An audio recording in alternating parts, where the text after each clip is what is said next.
नमस्कार, बहुत स्वागत है आप सभी का न्यूज वन इंडिया में और मैं हूं आपके साथ श्रेया पाल। चलिए शुरुआत करेंगे तमाम बड़ी और अहम खबरों की, जहां लखनऊ समेत कई जिलों में बारिश का रेड अलर्ट जारी है और आज भी कई जिलों में बारिश का ये रेड अलर्ट जारी किया गया, जिसमें से गोंडा है, श्रावस्ती है, बहराइच है, लखीमपुर खीरी में ये अलर्ट जारी किया गया। इसके साथ ही सीतापुर, बाराबंकी, बलरामपुर, बस्ती, हरदोई में अलर्ट जारी है। सिद्धार्थनगर जिले में बारिश का ऑरेंज अलर्ट जारी किया गया। रायबरेली, अमेठी, सुल्तानपुर, अयोध्या में येलो अलर्ट जारी है। इसके साथ ही अंबेडकर नगर, कन्नौज, कानपुर, उन्नाव में येलो अलर्ट। इसके साथ ही इटावा, औरैया और बरेली में बारिश का येलो अलर्ट जारी है। तो वहीं 24 घंटे में बाराबंकी में सबसे ज्यादा बारिश हुई है। तो इस वक्त ये बड़ी अपडेट आप तक पहुंचा रहे हैं, जो आपको बता दें कि बारिश के मद्देनजर रखते हुए अलर्ट जारी कर दिया गया है।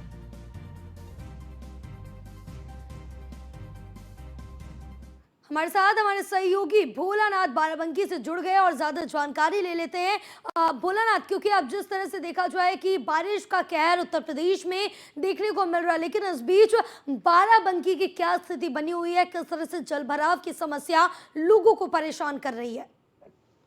देखिए, बिल्कुल बता दें, बाराबंकी में लगातार हुई मूसलाधार बारिश के बाद बाराबंकी से शहर की बात करें या गांव की, सभी जगह जलभराव की स्थिति बन गई है। हम इस समय बाराबंकी के पटेल तिराहे पे मौजूद हैं। ये बाराबंकी का मेन तिराहा है, जो लखनऊ, फैजाबाद, गोरखपुर इत्यादि जनपदों को जोड़ता है। इसके ठीक सामने ये बस स्टॉप है, जो बाराबंकी शहर का मुख्य बस स्टॉप है, जहां से पूरे जनपद को वाहन संचालित किए जाते हैं। पूरी तरीके से जलभराव की स्थिति उत्पन्न हो गई है। पूरी तरीके से ये वो रोड है जिसपे कभी वाहनों का जमावड़ा लगता था, लेकिन आज की स्थिति ये है कि यहाँ पे पूरी तरीके से जलभराव है।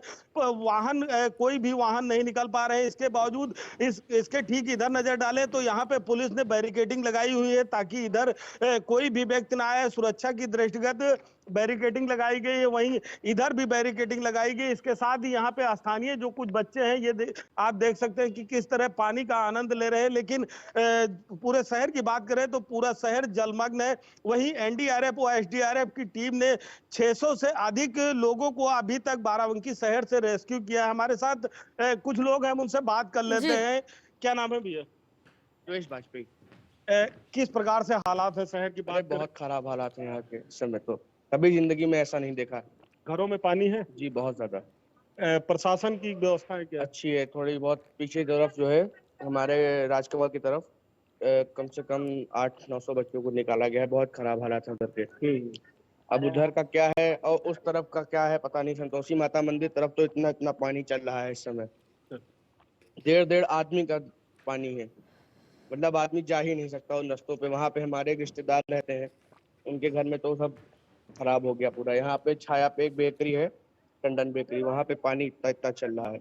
और भी कुछ लोग हैं, उनसे बात कर लेते हैं। क्या नाम है भैया? सुनील कुमार नाम है। क्या हालात है? हालात इतने खराब, अभी मेरे जीवन में 45 साल की उम्र में इतने खराब नहीं देखे हम। इतना पानी हमारे सामने नहीं गिरा है इतनी उम्र में। और घरों में तो पानी मान जो 15 साल तक के बच्चे अगर खड़े हो जाए तो बूढ़ जाएंगे। इस तरह से नई बस्ती में पानी भरा है। कल हमारे यहाँ प्रधान वहाँ जुटे थे और गवर्नमेंट के एस्टीमेट भी थे, और करीब 20-25 घर भी गिरे हैं। 10 घर तो ढकौली में गिरे हैं। हाँ, और 25 घर कम से कम गिरे हैं नई बस्ती में कल। कच्चे घर थे। हाँ, सब आदमी इसमें हमारे गाँव के स्कूल में ले जाके शिफ्ट किया गया है। ये स्थानीय लोग हैं जिनका कहना है कि बहुत खराब हालात हैं। लगातार प्रशासन के द्वारा लोगों का रेस्क्यू किया जा रहा है। इसके साथ ही जो लोगों का रेस्क्यू किया जा रहा है, उन्हें पास के स्कूल में सुरक्षित स्थान पर रखा जा रहा है। इसके साथ ही राहत सामग्री की भी प्रशासन के द्वारा लगातार वितरित की जा रही है। जी बिल्कुल बोला, क्योंकि जिस तरह से देखें कि बारिश का कहर उत्तर प्रदेश के तमाम जिलों में देखने को मिल रहा है, लेकिन कल सबसे ज्यादा बाराबंकी में दर्ज किया गया। लेकिन इस बीच अगर हम बात करें तो क्या अभी तक लोगों के पास राहत कोष पहुंचा है, उनके पास मदद पहुंचाई जा रही है या फिर नहीं, या फिर उनके लिए किसी भी तरह के रैन बसेरों का इंतजाम किया गया है? बिल्कुल बता दें, बाराबंकी के धनोखर से लगाकर घोसियाना मोहल्ला है, जहां पे जमुरिया नाले के उफान की वजह से पूरी तरीके से लोगों के घर पानी में डूब गए थे, जिसके बाद प्रशासन के द्वारा एनडीआरएफ, एसडीआरएफ हुआ, पीएससी बल तथा स्थानीय पुलिस ने रेस्क्यू कर करीब 600 लोगों को बाहर निकाला है। उन्हें पास के स्कूल में अस्थायी रूप से रखा गया है। वहीं राहत सामग्री का भी वितरण किया गया, उनके खाने पीने का इंतजाम किया गया है। हालांकि जनपद में बिजली और पानी की बड़ी समस्या हो गई है, क्योंकि बारिश के बाद से बिजली नहीं आ रही, जिसकी वजह से लोगों को पानी नहीं मिल पा रहा है। ये बड़ी समस्या है पूरे शहर के लिए, लेकिन प्रशासन लगातार इस पर भी मुस्तैद बना हुआ है। प्रशासन लगातार जल निकासी को लेकर व्यवस्थाएं कर बिल्कुल रहा है, क्योंकि ताकि जितनी जल्द से जल्द हो जल निकासी होना काफी ज्यादा आवश्यक हो जाता है, जिससे लोगों को भारी परेशानियां भी हो रही। फिलहाल तमाम जानकारी साझा करने के लिए बोला बहुत शुक्रिया आपका। खबरों में आगे बढ़ेंगे, उस बीच एक और बड़ी अपडेट लखनऊ से, जहां प्रदेश के 240 मदरसों की मान्यता खत्म की जाएगी। अल्पसंख्यक कल्याण अधिकारियों ने भी ये सूची उनको भेज दी गई है। उत्तर प्रदेश मदरसा शिक्षा परिषद को भी सूची भेजी गई है। 240 मदरसों में पढ़ने के लिए छात्र ही नहीं है, तो मदरसों ने खुद की मान्यता खत्म करने के लिए पत्र भेजा है, जिसमें से मदरसे में कम से कम 150 छात्रों का होना अनिवार्य है। मऊ, अंबेडकर नगर, लखनऊ, अमरोहा के मदरसे इसमें शामिल बताए जा रहे। जो सूची है जो जारी की गई, जिसमें 240 मदरसे शामिल हैं। और आपको बता दें कि इन मदरसों को अब बंद करने के लिए यहाँ पर निर्देश दिए गए। तो इस वक्त की अहम अपडेट आप तक पहुँचा रहे हैं, जहाँ आपको बता दें कि मदरसों में कम से कम 150 छात्रों का होना अनिवार्य माना जा रहा, और इतने छात्र इन मदरसों में नहीं है, जिसके चलते अब इनको बंद किया जाएगा। जिसमें मऊ, अंबेडकर नगर, लखनऊ, अमरोहा के मदरसे शामिल है, जिनको बंद किया जाएगा।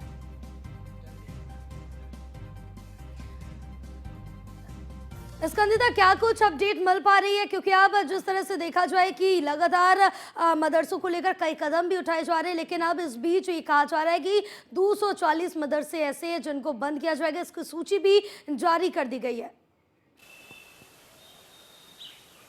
जी बिल्कुल, आपको बता दें उत्तर प्रदेश सरकार की तरफ से आपको बता दें नई एक ये निकल कर आया है। प्रदेश में 240 मदरसों की मान्यता जो है वो खत्म कर दी जाएगी। और ये जो है आपको बता दें अल्पसंख्यक कल्याण अधिकारियों ने सूची जारी की है 240 मदरसों की, जिनकी मान्यता खत्म की जाएगी। लेकिन ये वो 240 मदरसे हैं जिन्होंने खुद पत्र भेजकर जानकारी दी है इस बात की कि इनके जो मदरसे हैं उसमें 150 से कम छात्र हैं। यानी कि जब किसी मदरसे में 150 से कम छात्र होते हैं तो में उसको मान्यता नहीं मिलती है। तो उन्होंने खुद जो है पत्र भेजकर जानकारी दी है। मदरसों ने खुद मान्यता खत्म करने को लेकर पत्र भेजकर जानकारी दी है कि उनके जो मदरसे हैं उसमें 150 छात्र भी नहीं हैं। तो ऐसे वो मदरसे हैं 240, जिनमें तमाम अलग अलग जिलों के मदरसे हैं, जिसमें से मऊ, अंबेडकर नगर, लखनऊ, उन्नाव, अमरोहा, तमाम ऐसे जिले शामिल हैं जिनकी सूची जो है वो 240 में शामिल है। 240 में तमाम ऐसे मदरसे हैं जिनमें 150 छात्र जो है वो नहीं है। मदरसे में कम से कम 150 छात्र होना अनिवार्य है कि एक मदरसे में 150 छात्र होना जरूरी है। इसके अलावा तमाम ऐसे मदरसे भी हैं जिनमें छात्र तो पर्याप्त है, मतलब 150 छात्र हैं, लेकिन उनके पास में मान्यता नहीं है। तो इन 240 मदरसों की मान्यता रद्द कर उन मदरसों को मान्यता दी जाएगी जिनके पास छात्र जो है छात्रों की संख्या जो है वो बराबर है, लेकिन उनके पास मान्यता नहीं है। तो इन्होंने खुद पत्र भेजकर जानकारी दी है। और जितने भी अल्पसंख्यक कल्याण के अधिकारी हैं उन्होंने ये सूची जारी की है, जिनमें 240 मदरसे शामिल बताए जा रहे हैं। बिल्कुल स्कंदिता, लेकिन इस बीच एक अहम सवाल ये भी उठता है कि जो उन मदरसों में बच्चे हैं जाते हैं और लेकिन संख्या कम है बच्चों की, तो उन बच्चों को क्या दूसरे मदरसों में दाखिला दिलाया जाएगा? उनका क्या कुछ किया जाएगा? बिल्कुल, ऐसे मदरसे जिनमें बच्चों की संख्या कम है उनको तुरंत ही दूसरे मदरसों में शामिल किया जाएगा। जो दूसरे मदरसे चल रहे हैं जिनको मान्यता प्राप्त है उनमें उन बच्चों को भेज दिया जाएगा। और अभी आज आपको बता दें मदरसा बोर्ड की बैठक भी हो रही है, उसमें भी इन तमाम पहलुओं पर चर्चा होती हुई नजर आएगी कि क्या कुछ जो है क्या डिसीजन जो है निकलकर सामने आएगा। जब बिल्कुल इन तमाम चीजों पे चर्चा होगी और बच्चों के भविष्य को देखते हुए इन चीजों पे चर्चा भी होनी चाहिए। फिलहाल स्कंदिता, आप हमारे साथ बने रहिए, आगे भी आपसे अपडेट लेते रहेंगे। जाएंगे, लेकिन इस बीच लखनऊ से बड़ी खबर आप तक पहुंचा रहे हैं, जहां सैनिक स्कूल में छात्र की डूबकर ये मौत का मामला है। जहां मृतक 11वीं के छात्र ओम को नहीं आती थी तैराकी, जहां स्विमिंग ट्रेनिंग देने वाली कंपनी ब्लैक लिस्ट की गई, निजी कंपनी के 4 कर्मचारी बर्खास्त किए गए। इसके साथ ही स्कूल के हाउस मैट्रन को भी निलंबित कर दिया गया। इस वक्त की बड़ी अपडेट आप तक पहुंचा रहे हैं, जहां आपको बताते चले कि छात्र की डूबकर मौत हो गई है, तो वहीं 11वीं कक्षा में पढ़ने वाला ये छात्र जिसको स्विमिंग नहीं आती थी, स्विमिंग ट्रेनिंग देने वाली जो कंपनी थी उसको ब्लैकलिस्ट कर दिया गया और 4 कर्मचारी कंपनी के बर्खास्त भी कर दिए गए। स्कूल के हाउस मैट्रन को भी निलंबित कर दिया गया। एक कड़ा कदम उठाया गया क्योंकि एक बच्चे की सैनिक स्कूल में जान चली गई सिर्फ डूबने के चलते। तो इस वक्त की बड़ी अपडेट आप तक पहुंचा रहे हैं, जहां जो मृतक है वो 11वीं के छात्र, उसका नाम ओम बताया जा रहा है, उसको तैराकी नहीं आती थी। स्विमिंग ट्रेनिंग देने वाली कंपनी को फिलहाल के लिए ब्लैकलिस्ट कर दिया गया। हालांकि कार्रवाई अभी भी जारी है और जिसके चलते जो निजी कंपनी इसके 4 कर्मचारियों को भी बर्खास्त कर दिया गया। स्कूल के हाउस मैट्रन को भी इसमें निलंबित किया गया है। हमारे साथ हमारे सहयोगी स्कंदिता लगातार बनी हुई है। स्कंदिता, क्या अपडेट मिल पा रही है इस पूरे मामले को लेकर, जहां सैनिक स्कूल में एक 11वीं के छात्र की डूबकर मौत हो गई? बिल्कुल, आपको बता दें लखनऊ के एक सैनिक स्कूल का ये मामला है, जिसमें 11वीं के छात्र को क्योंकि उसको तैरना नहीं आता था तो उसकी डूबकर मौत हो गई है। आपको बता दें इस 11वीं के छात्र का नाम ओम बताया जा रहा है और ये सैनिक स्कूल का छात्र था, 11वीं कक्षा में पढ़ता था। इस बच्चे को तैरना नहीं आता था और इस वजह से इसकी डूबकर मौत हो गई है। जहां पर जो स्विमिंग ट्रेनिंग देने वाली जो कंपनी थी उसको ब्लैकलिस्ट किया गया है। उसके 4 जो है कर्मचारी हैं, निजी कंपनी के जो 4 कर्मचारी हैं उनको निलंबित किया गया है। इसके अलावा आपको बता दें जो स्कूल के हाउस मैट्रन को भी निलंबित कर दिया गया है। तो ये एक बड़ी खबर निकलकर सामने आ रही है, जिसमें लखनऊ के सैनिक स्कूल में ओम नाम के छात्र की जो है पानी में डूबकर मौत हुई है और मौत के बाद में जो है परिजन जो है वो काफी ज्यादा दुखी परेशान हैं। उनको कहीं ना कहीं बहुत ज्यादा दुख है, क्योंकि जिस तरीके से जो ट्रेनिंग देने वाली कंपनी थी उसकी गलती की वजह से ऐसा हुआ है, क्योंकि 4 कर्मचारियों को निलंबित किया गया है और इसके अलावा जो हाउस मैट्रन है उनको भी सस्पेंड कर दिया गया है, उनको भी निलंबित कर दिया गया है और 4 कर्मचारियों को बर्खास्त किया गया है। इस बच्चे को तैरना नहीं आता था और जो कंपनी है उसको ब्लैकलिस्ट भी कर दिया गया है, जिससे को आगे किसी और को ऐसी समस्या ना हो। उस कंपनी को ब्लैकलिस्ट किया गया है जहां पर बच्चा जो है स्विमिंग सिखाने वाली कंपनी थी उसको ब्लैकलिस्ट किया गया है। बिल्कुल, तमाम जानकारी साझा करने के लिए स्कंदिता बहुत शुक्रिया आपका। चलिए आगे बढ़ेंगे खबरों में। ग्रेटर नोएडा से बड़ी अपडेट आप तक पहुंचा रहे हैं, जहां कई दिनों से किसानों का प्रदर्शन जारी है। ग्रेटर नोएडा प्राधिकरण पर किसानों का ये प्रदर्शन जारी है और किसानों ने प्राधिकरण को बंद करने की चेतावनी भी दी। कई महीनों से प्राधिकरण के बाहर धरने पर बैठे हैं किसान। इस वक्त की बड़ी अपडेट आप तक पहुंचा रहे हैं। किसानों के समर्थन में अब आरएलडी चीफ जयंत चौधरी भी उतर है। सपा विधायक अतुल प्रधान ने भी किसानों का समर्थन किया, जहां भारतीय किसान सभा गांव जाकर जनसंपर्क अभियान चला रही है। अभियान के जरिए किसानों में शामिल होने की अपील भी की जा रही है। प्राधिकरण के बाहर 118 दिन से अनिश्चितकालीन प्रदर्शन जारी है। किसानों के प्रदर्शन को लेकर पुलिस प्रशासन भी अलर्ट मोड पर है। किसानों ने प्राधिकरण पर धोखाधड़ी का ये बड़ा आरोप लगाया है, जहां 10% आबादी प्लॉट के प्रावधान को लागू करने की मांग की जा रही थी। भूमिहीनों के 40 वर्ग मीटर के प्लॉट के प्रावधान को लागू करने की ये मांग है। रोजगार की नीति के प्रावधान को लागू करने की मांग की जा रही। भूमि अधिग्रहण के अनुसार सर्किल रेट का 4 गुना मुआवजा लागू करने की मांग की जा रही है। हर प्रभावित परिवार को रोजगार का प्रावधान लागू करने की भी मांग है। जहां मांग पूरी न होने पर जारी रहेगा अनिश्चितकालीन प्रदर्शन, किसानों की तरफ से कहा गया। हमारे साथ हमारी सहयोगी प्रिया राणा जुड़ी हुई हैं।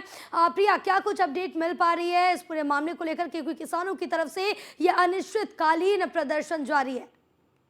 जी बिल्कुल, देखिए किसान अपनी मांगों को लेकर लगभग 114 दिन हो गए जहां पर वो धरना प्रदर्शन पर बैठे हैं। अपनी मूलभूत सुविधाओं के लेकर भी जो आंदोलन कर रहे हैं, जिसमें ग्रेटर नोएडा क्षेत्र के किसानों का धैर्य ने अब जवाब दे दिया है। अब किसानों ने आज एक बड़ा फैसला लिया है, जिसमें उन्होंने कहा है कि आज वो ग्रेटर नोएडा प्राधिकरण पर ताला जड़ते हुए नजर आएंगे। आपको बता दें कि 25 अप्रैल से रात दिन का धरना प्रदर्शन ग्रेटर नोएडा अथॉरिटी पर किसान लगातार कर रहे हैं। किसानों का आरोप है कि प्राधिकरण की धोखाधड़ी वादा खिलाफी के विरोध में ये जो प्रदर्शन है लगातार ऐसे ही जारी रहेगा। साथ ही देखिए, अगर हम बात करें तो उनकी मांग है कि किसानों की 10% आबादी प्लॉट उन्हें मिले, भूमिहीनों के 40 वर्ग मीटर के प्लॉट उन्हें दिए जाए, रोजगार की नीति हो, भूमि अधिग्रहण के नए कानून के अनुसार सर्कल रेट का उन्हें 4 गुना मुआवजा मिले, 20% प्लॉट जो है साथ में दिया जाए। जो देखिए आसपास का आबादी वाला इलाका है, हर प्रभावित परिवार को रोजगार का प्रावधान जब तक लागू नहीं होता, तो किसानों का कहना है कि वो लगातार दिन रात, जैसे दिल्ली में धरना दिया था, यहाँ पर भी वो लगातार धरना प्रदर्शन पर बैठे रहेंगे, चाहे दिन हो या रात हो। कल की अगर हम बात करें तो देखिए खुद जयंत चौधरी भी वहाँ पर किसानों के समर्थन में पहुंचे थे। वहीं अतुल प्रधान का साफ तौर पर यही कहना है कि अगर उनकी मांगों को नहीं माना जाता तो आज प्राधिकरण पर ताला जड़ दिया जाएगा, प्राधिकरण के अंदर कोई भी कार्य को नहीं करने दिया जाएगा। क्योंकि देखिए किसानों में कहीं ना कहीं रोष है, क्योंकि अपनी आवश्यकताओं को लेकर लगातार वो धरना प्रदर्शन पर बैठे हुए हैं। जी बिल्कुल प्रिया, क्योंकि जिस तरह से देखिए कि किसानों की तरफ से बिल्कुल भी पीछे हटने की तैयारी नहीं है, उनकी तरफ से रोष व्यक्त किया जा रहा है, जिसको लेकर प्रदर्शन भी कर रहे हैं। फिलहाल तमाम जानकारी साझा करने के लिए बहुत शुक्रिया आपका। आगे बढ़ेंगे खबरों में। जहां हापुड़ में वकीलों पर लाठीचार्ज का ये मामला है। हड़ताल से वापस लौटने पर जो फैसला था वो टाल दिया गया। अदालतों में न्यायिक कार्य पर नहीं लौटेंगे जो वकील है। यूपी बार काउंसिल की आपात बैठक में ये बड़ा फैसला लिया गया, जहां हड़ताल जारी रखने का ये फैसला लिया गया और आज भी वकीलों की हड़ताल जारी रहेगी। 2 दिन की हड़ताल का प्रस्ताव पास किया गया। आज यूपी बार काउंसिल की फिर बैठक होगी। राज्य सरकार को 2 दिन का समय दिया गया। अपनी मांगों पर निर्णय लेने का भी समय दिया गया। सदस्यों के दबाव से बैकफुट पर आई है UP bar council. Bar council अध्यक्ष शिव किशोर गौड़ ने ये बड़ा ऐलान किया, जहां सभी जिलों में हड़ताल जारी रखने का ऐलान किया। यूपी बार काउंसिल ने 9 सितंबर को हड़ताल खत्म करने का ऐलान किया था, लेकिन हड़ताल खत्म करने के फैसले का अधिकांश सदस्यों ने विरोध किया और विरोध कर आपात बैठक बुलाने की भी मांग की थी, जिसके बाद सदस्य सचिव जय नारायण पांडे ने वर्चुअली बैठक बुलाई और बैठक के बाद हड़ताल जारी रखने का फैसला लिया गया। इलाहाबाद हाईकोर्ट के वकील भी न्यायिक कार्य से विरत रहेंगे। साथ ही इलाहाबाद हाईकोर्ट बार एसोसिएशन के अध्यक्ष अशोक सिंह ने इसकी पुष्टि कर दिए। तो ये बड़ी अपडेट आप तक पहुंचा रहे हैं, जहां आपको बताते चले कि हड़ताल अभी भी ये संभावना जताई जा रही है कि लंबी चल सकती है, क्योंकि 9 सितंबर को खत्म होनी थी हड़ताल, लेकिन लगातार अधिवक्ताओं की तरफ से, सदस्यों की तरफ से यहां पर विरोध किया गया हड़ताल खत्म करने का, जिसके बाद यूपी बार काउंसिल पर दबाव पड़ा और ये बड़ा ऐलान कर दिया बैठक के बाद कि हड़ताल अभी जारी रहेगी। 11 और 12 सितंबर को भी हड़ताल रहेगी।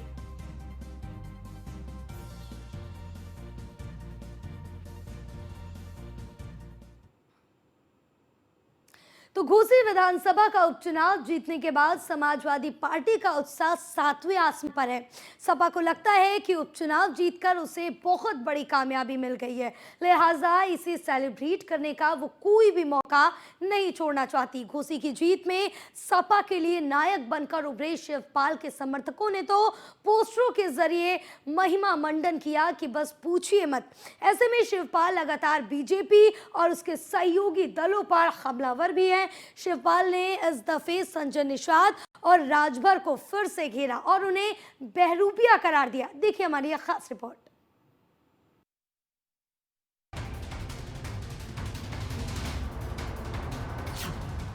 राजभर पर फिर बरसे शिवपाल, संजय निषाद भी आए निशाने पर। यूपी की सियासत का बहरूपिया कौन? घोसी उपचुनाव के नतीजों के बाद समाजवादी खेमा गदगद है। नतीजों को आए भले ही समय बीत गया, लेकिन जीत का खुमार अभी नहीं उतरा है। उपचुनाव को लेकर सबसे ज्यादा शिवपाल यादव की जय जय हो रही है।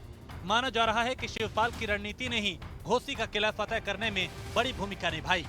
इसके लिए बाकायदा पोस्टरों के जरिए शिवपाल को कभी टाइगर बताया जा रहा है तो कभी गेम चेंजर।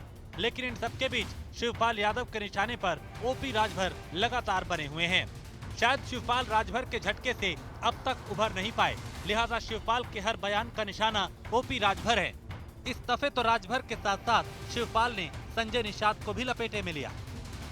देखिए, वो तो एक तरह से ओम प्रकाश राजभर जी और संजय निषाद जी, ये समाजवादी पार्टी के स्टार प्रचारक मान के चलो।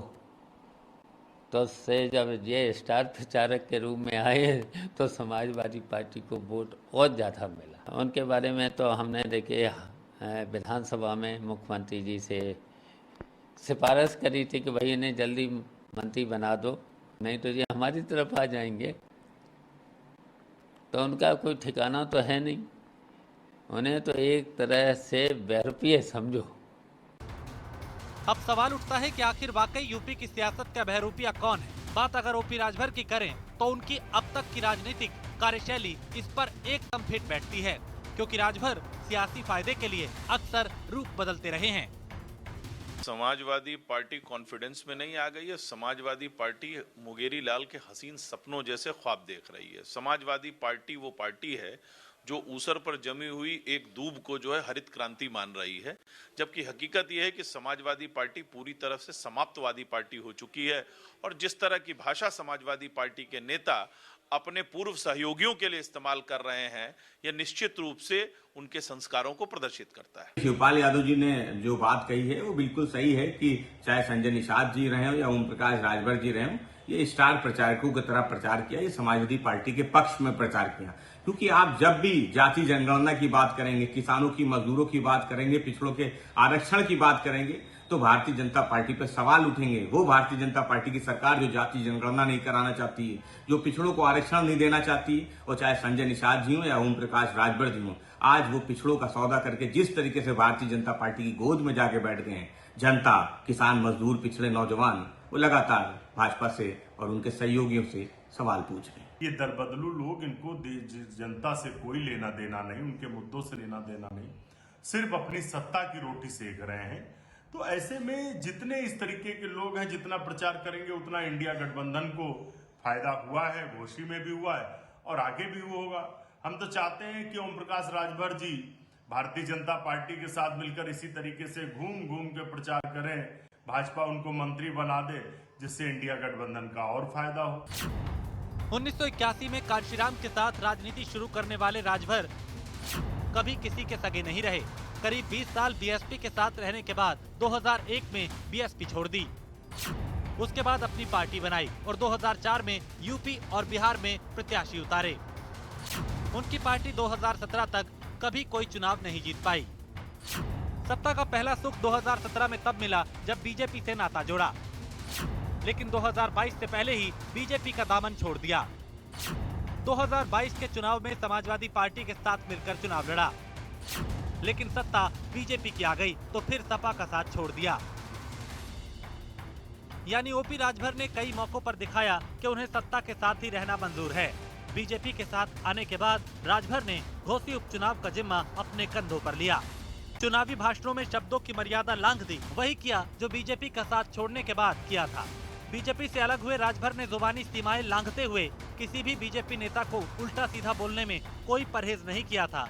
वही जब बीजेपी के साथ आ गए तो सपा नेताओं को उसी अंदाज में सुनाना शुरू कर दिया।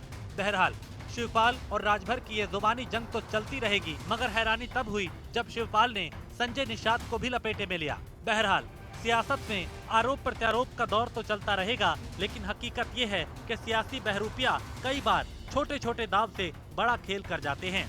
ऐसे में शिवपाल यादव की खुशी तो जायज है, लेकिन राजभर और निषाद को हल्के में लेना भी ठीक नहीं, क्योंकि ये लोग चुनाव जिताने की कुवत रखते हों या नहीं, हराने की कुवत जरूर रखते हैं। Bureau report, news 1। फिलहाल इस बुलेटिन में बस इतना ही। आप देखते रहिए न्यूज़ 1 इंडिया। नमस्कार।